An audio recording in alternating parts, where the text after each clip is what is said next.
Good morning student, welcome to chemistry class. In today chemistry class we will revise once again batteries, and in yesterday class we saw that how many types of battery. Batteries are the combination of cells in the series, and there are two type of batteries, primary and secondary. Primary are the non-rechargeable batteries. One we study which was made up of zinc and graphite, Lagrange cell, as you know that. Another was the mercury cell. Then we saw the next storage cell. In storage cell we saw the lead storage cell, that is secondary cell, and in another secondary cell was nickel cadmium cell. Okay, now we will see fuel cell which are used in the rocket. Okay, fuel cell.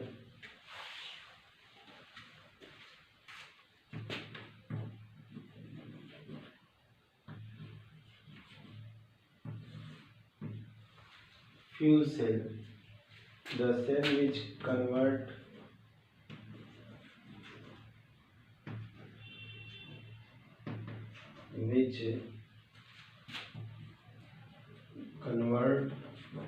chemical energy into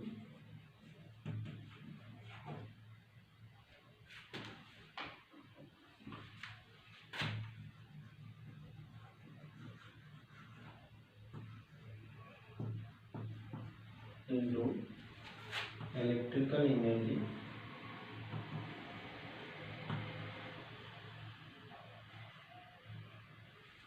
Chemical energy into electrical energy. Okay, and here is what is chemical energy. Chemical energy of fuel which convert chemical energy of fuel into the electrical energy, known as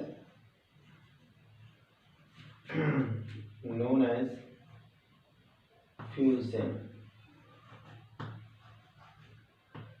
Fuel cell. Okay, fuel cell. This cell is used in the Apollo rocket first time. Okay, it was first used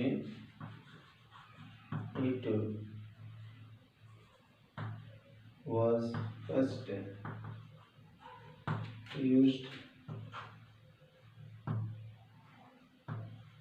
used in Apollo space program. Spaceship, you can say spaceship. It is highly efficient. It is highly efficient and non-polluting.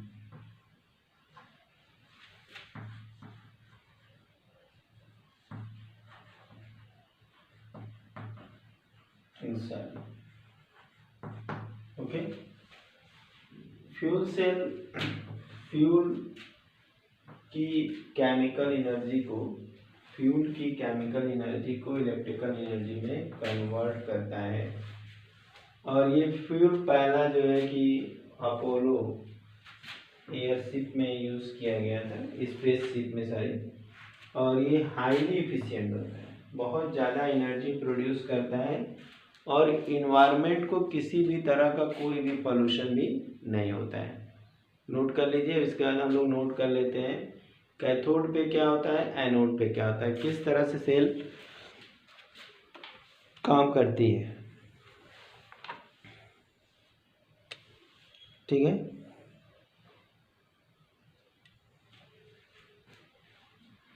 चलिए इसको हम लिख लेते हैं। Anode पे क्या होता है, यहाँ पे जो फ्यूल होता है, जो हमने लिखा था ना कि फ्यूल एनर्जी को इलेक्ट्रिकल एनर्जी में कन्वर्ट करता है, तो हमारा ये फ्यूल होता है हाइड्रोजन और ऑक्सीजन।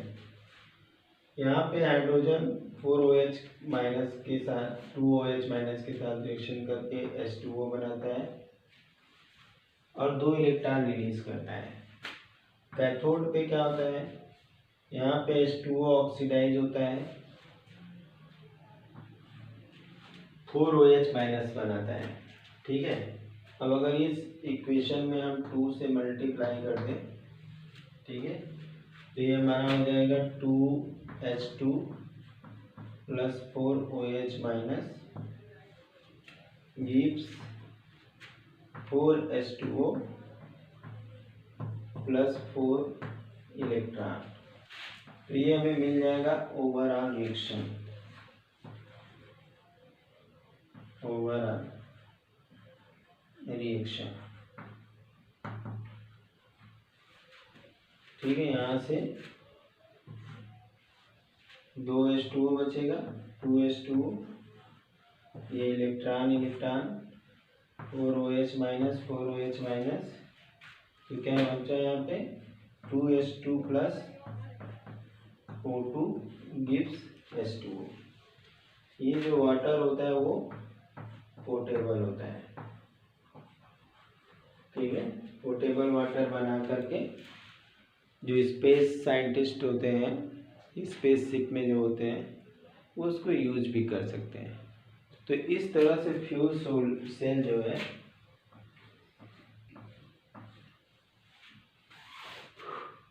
हाइड्रोजन फ्यूल पे बेस्ड है। फ्यूल सेल जो है हमारा क्या है, हाइड्रोजन फ्यूल पे बेस्ड है। यह हाइड्रोजन फ्यूल बर्न करता है, ऑक्सीजन के साथ वाटर बनता है, और जो एनर्जी स्टीम एनर्जी निकलती है उससे स्पेसशिप क्या होता है, उड़ जाता है, और इसमें बाई प्रोडक्ट के रूप में वाटर जो बनता है वो पोर्टेबल होता है। तो इस तरह से फ्यूल सेल जो होती है बहुत ही जो है कि अच्छी सेल है, इफ़िशियंट है, एनर्जी जो है कि बहुत ज़्यादा इससे मिलती है, और बाई प्रोडक्ट के रूप में वाटर मॉलिक्यूल भी मिल जाता है। तो इस तरह से हमें दोनों काम हो गया, पानी भी मिल गया, एनर्जी भी मिल गया। इसको नोट कर लीजिए, बहुत इंपॉर्टेंट है बोर्ड एग्जाम के हिसाब से। फ्यूल सेल ज़्यादातर पूछा जाता है। ठीक है, इस बार भी 2021 में पूछा जा सकता है। ओके, अब इसके बाद हम लोग नेक्स्ट टॉपिक देखेंगे, corrosion. Okay, corrosion is very familiar topic, we have learned in 10th class also. In this process mostly corrosion is used for the iron. In this process iron is oxidized by the air and it forms the iron oxide. This process is known as corrosion. Actually corrosion is nothing but is a, you can say, eating of the metal. Corrosion से metal क्या होते हैं, खराब हो जाते हैं। इसमें जो हमारा मेटल होता है एयर के कंटेंट से, मॉइस्चर से रिएक्शन करके मेटल के सरफेस पे कुछ कंपाउंड्स बना देता है। जैसे आयरन ऑक्सीजन से, मॉइस्चर से रिएक्शन करके ऑक्सीडाइज हो जाता है और आयरन ऑक्साइड बना देता है। ठीक है, इसी तरह से चांदी है, कॉपर है, कुछ एक्टिव मेटल्स हैं, एल्युमिनियम है तो स्ट्रॉन्ग ऑक्साइड बनाता है जिससे फर्दर ऑक्सीडेशन नहीं होता है। तो इस प्रोसेस को हम लोग ऑक्सीडेशन कहते हैं। The process in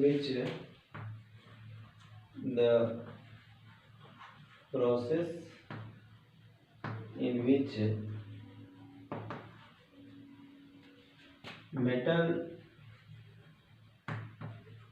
react with moisture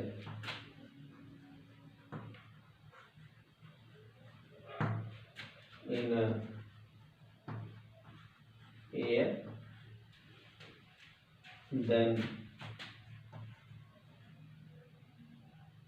then form an oxide, compound of oxide, a compound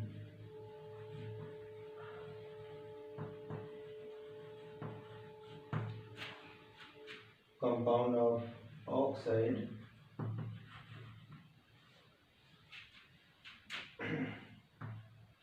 is known as cohesion.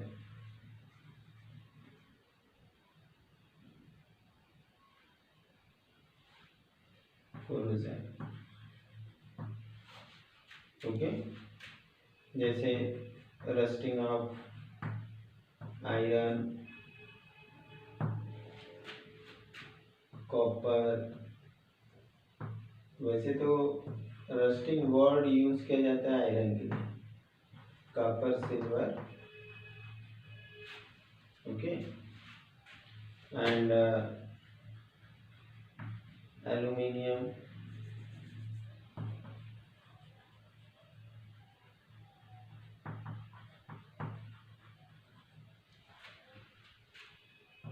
sometimes gold also, but in case of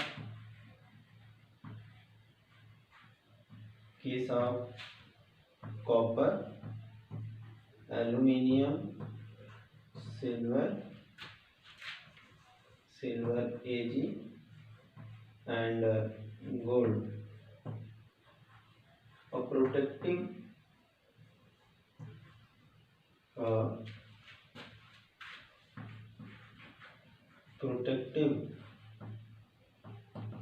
layer is formed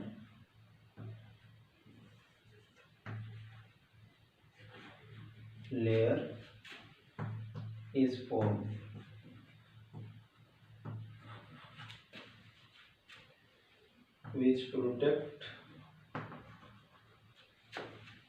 metal from further oxidation.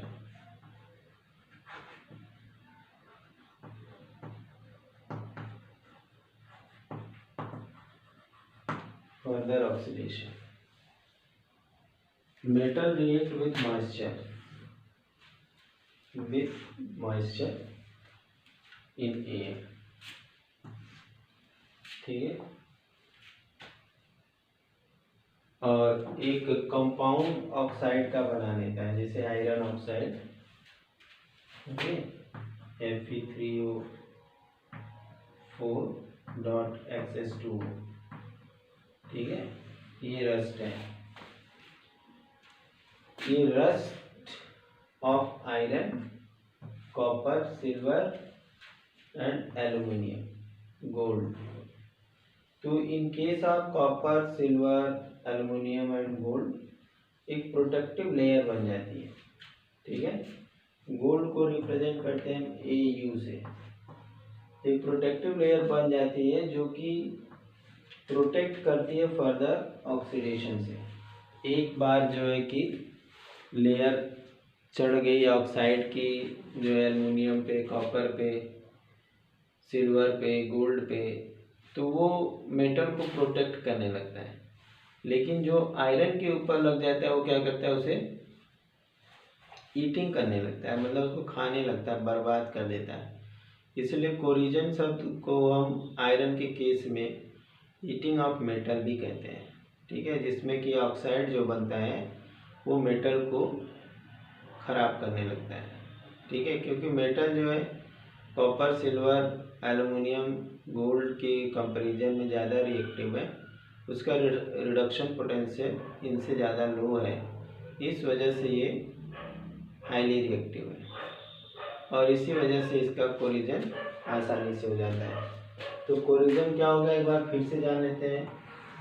Corrosion process in which metal react with moisture in air then form a compound of oxide is known as corrosion.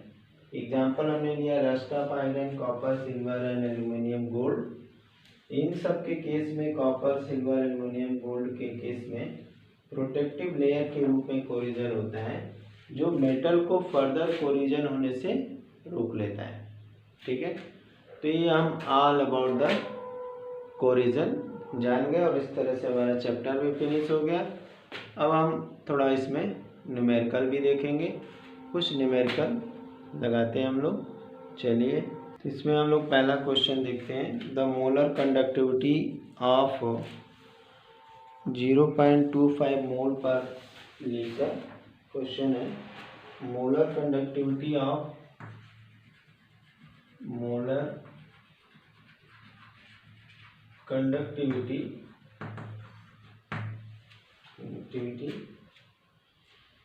of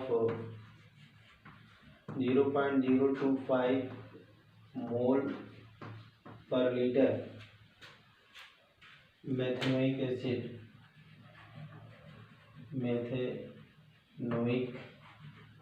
acid is 46.1 centimeter square per mole. Okay. Calculate the degree of dissociation. Calculate the degree of dissociation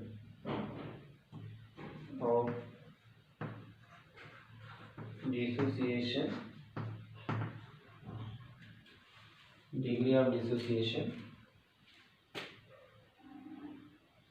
and dissociation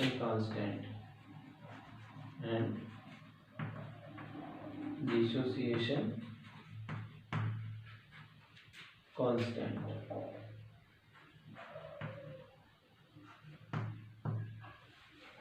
okay. हमें degree of dissociation constant तो क्या क्या दिया हुआ है, concentration दिया हुआ है, कंसंट्रेशन गिवन, यहाँ पे गिवन मोलारिटी दी हुई है 0.025 मोल पर लीटर और कंडक्टिविटी की दी हुई है, मोलर कंडक्टिविटी की दी हुई है 46.1 सेंटीमीटर स्क्वायर पर मोल। ठीक है, अब हमें यहाँ पे पता करना है डिग्री ऑफ डिसोसिएशन अल्फा के बारे में। ठीक है, और दूसरा हमें कांस्टेंट के बारे में जानना है। ठीक है, ई के बारे में जानना है। आएगा समझ में?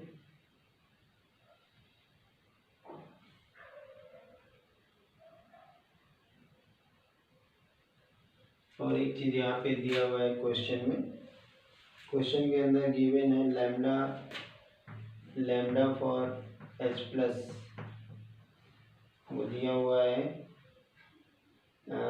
349.6 सेंटीमीटर स्क्वायर पर मोल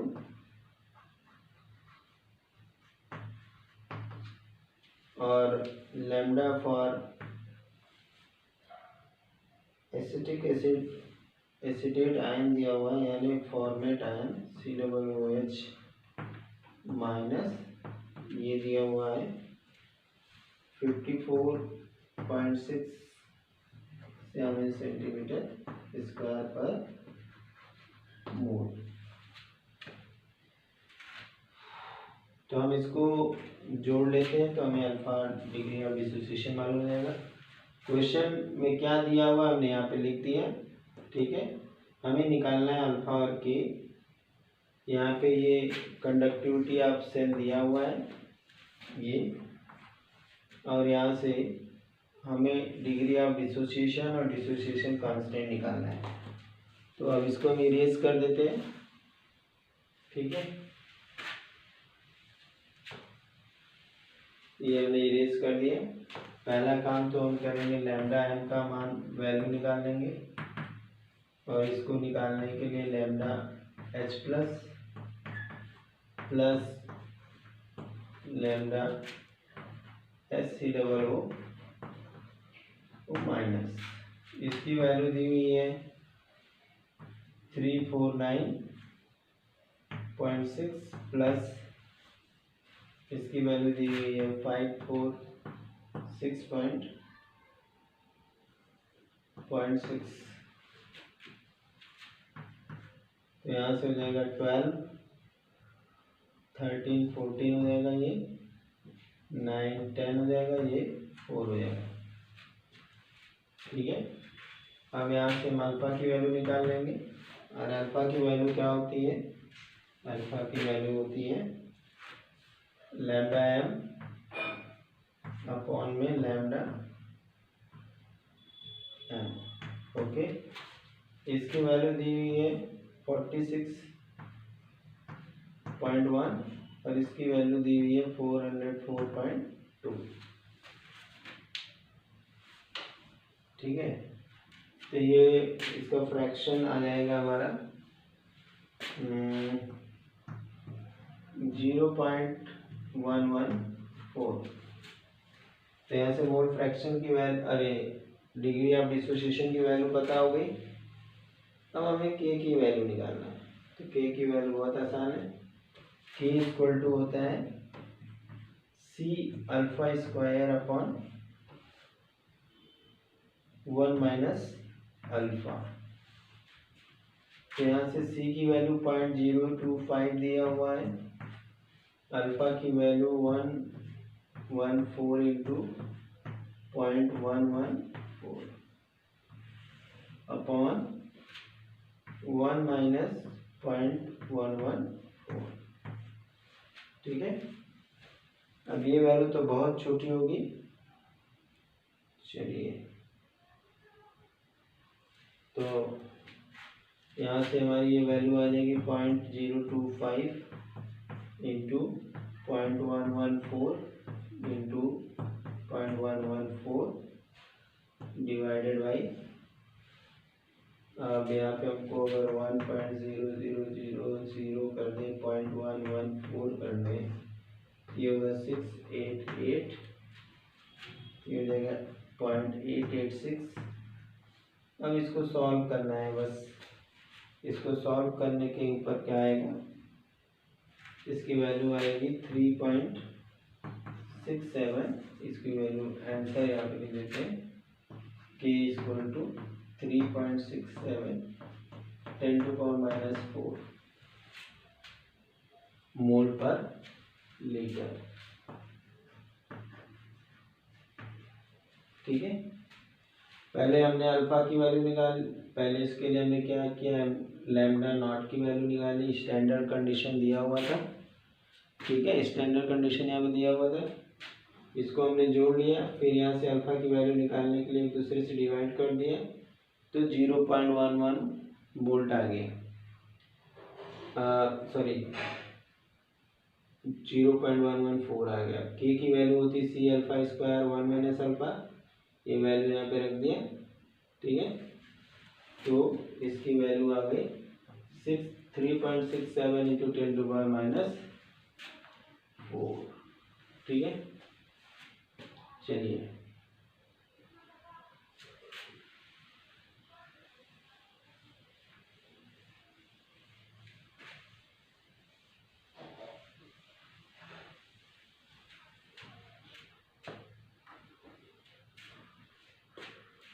अब इसके बाद एक न्यूमेरिकल और देखते हैं।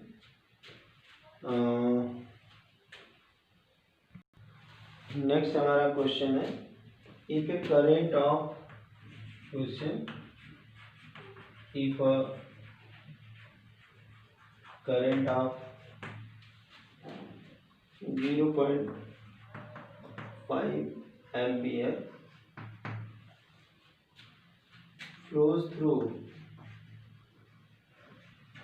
flows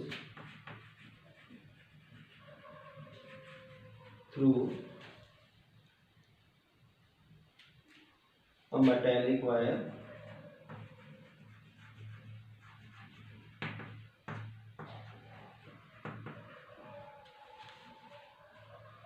for 2 hours. For 2 hours, 2 घंटे के लिए 0.5 एम्पियर की करंट एक मेटालिक वायर से फ्लो कर रही है. Then how many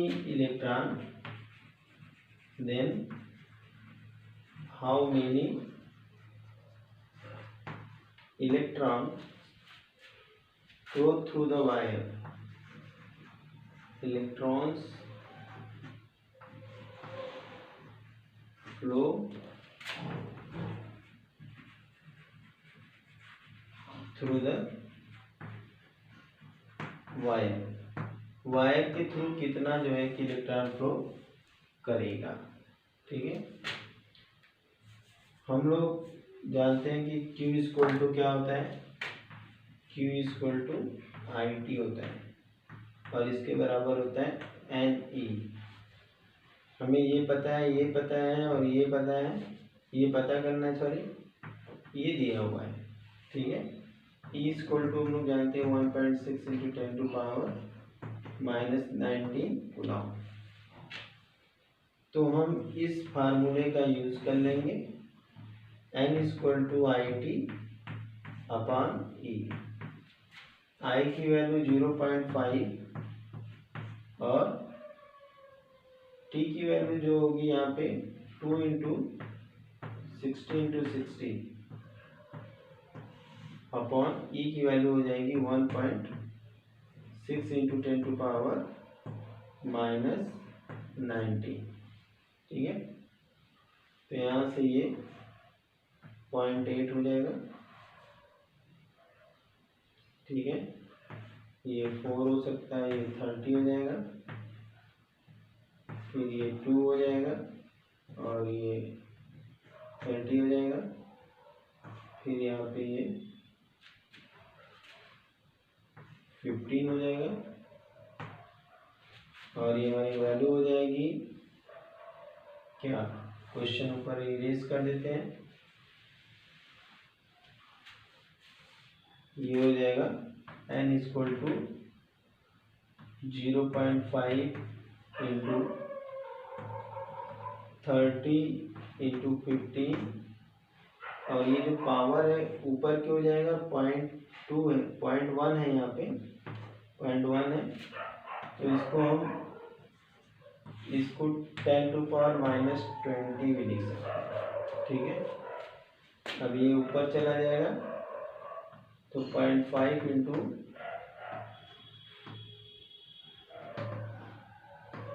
10⁻20.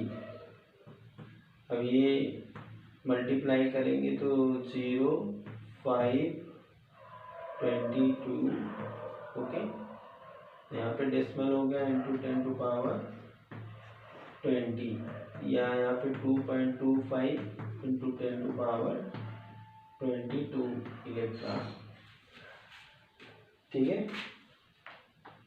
इतने इलेक्ट्रॉन जो है कि पास होंगे. अगर 0.5 एम्पियर की करंट पास कर रहे हैं 2 घंटे के लिए, उस मेटालिक वायर से 2.25 इंटू 10⁻22 इलेक्ट्रॉन पास होंगे. ठीक है, अब हम नेक्स्ट एक न्यूमेरिकल देख लेते हैं छोटा सा. अगला जो हमारा न्यूमेरिकल है, छोटा सा न्यूमेरिकल है. यहाँ पे कोई रिएक्शन हो रहा है, उस रिएक्शन से बस पता करना है कि चार्ज कितना होगा. ठीक है, क्वेश्चन दिया हुआ है. कंसीडर अ रिएक्शन इसमें हमारा दिया है Cr2O7 -2 plus 14H plus 6 electron 2Cr3 plus H2O. ठीक है,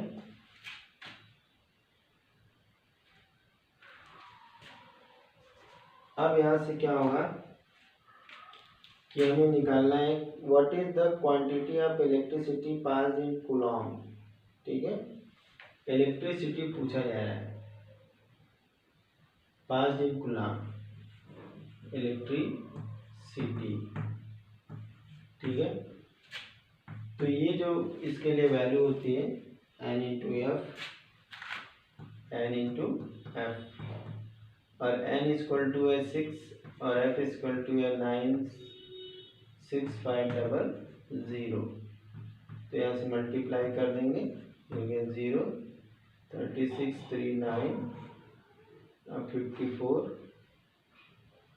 54 एंड 3 57 गुना, इतना गुलाम जो है कि इलेक्ट्रिसिटी पास होगी। ठीक है, चलिए तो आज के लिए इतना ही। कल अब इसमें और भी न्यूमेरिकल हमारे पास है, तो कल नए न्यूमेरिकल्स के साथ फिर मिलेंगे। Thank you, have a nice day.